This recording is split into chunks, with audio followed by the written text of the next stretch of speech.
সকাল সকাল শুরুয়াত হলো চায়ের কাপে চুমুক দিয়ে। আর আজকের আমার পার্টনার ছিল আমার ছেলে আনাস। আজকে সে স্কুল যায়নি, তো যাই হোক আমি জোরও করিনি স্কুল যাওয়ার জন্য, যেহেতু আজকে শুক্রবার ছিল। তো তাকে জুম্মার নামাজ পড়তে নিয়ে যাব তাই। তারপরে রোডের ধার চলে গেছিলাম রাহুলের দোকান গ্যাসের কেওয়াইসি করতে। বাট সেখানে গিয়ে জানলাম কি এখন পর্যন্ত লিঙ্ক আসেনি, 2-3 দিন থেকে নাকি লিঙ্ক নেই। তো যাই হোক তারপরে চলে এলাম বাড়ি সোজা আমার বাইকটাকে একটু মোছামুছি করতে।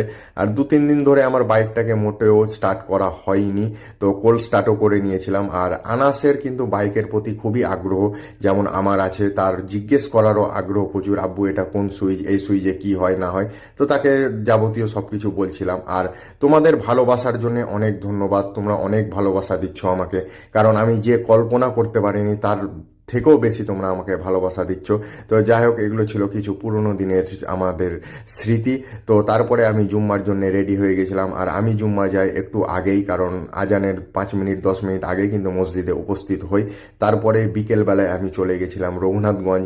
রঘুনাথগঞ্জ গিয়েছিলাম বেসিক্যালি জিমের জন্য। আর আজকে ছিল ওয়েদারটা চমৎকার, চারিদিকে মেঘ, বাট বৃষ্টি হচ্ছিল না, এটা একটা ভালো দিক। আর এটা হচ্ছে আমাদের জিম, সাফা সিটি জিম। আর বেসিক্যালি আমরা জিম করি যেটা হচ্ছে ফিটনেস রাখার জন্যে, আমরা কিন্তু কোনো রকম বডি বিল্ডিংওয়ালা জিম করি না। কারণ একটা বিষয় জানতে হবে, স্বাস্থ্যই হচ্ছে সব থেকে গুরুত্বপূর্ণ।